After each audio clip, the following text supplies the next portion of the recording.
Une riche jeune fille rend visite à la maison de campagne de son petit ami pour rencontrer ses parents pour la première fois. Elle ne s'attendait pas à être choquée simplement en prenant une gorgée de thé. La jeune fille découvrit que le thé chez son petit ami était du Da Hong Pao de première qualité, valant 10 000 $ le gramme. Et ce n'était pas tout.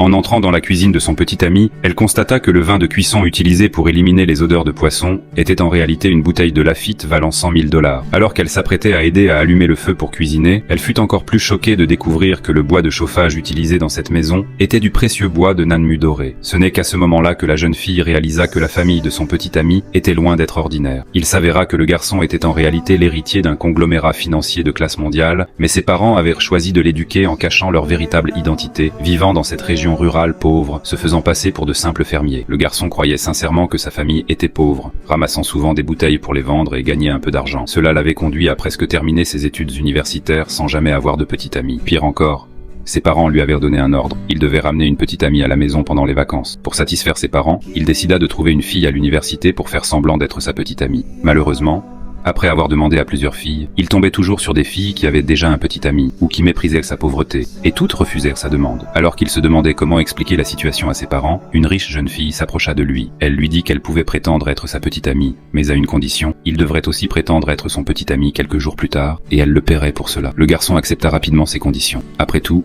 la demande de la plus belle fille du campus était simple, et il serait payé, mais il ne comprenait pas pourquoi elle l'avait choisi. La jeune fille ne donna pas d'explication, elle le poussa simplement. En voyant la jeune fille se rapprocher, le garçon, nerveux, détourna la tête. La jeune fille fut très satisfaite de sa réaction. En réalité, elle l'avait choisi parce qu'il était très honnête et ne ferait pas de demande déraisonnable. À ce moment-là, un riche héritier arriva avec des fleurs. Il avait toujours aimé la jeune fille, et ses parents l'approuvaient aussi, mais elle ne l'aimait pas.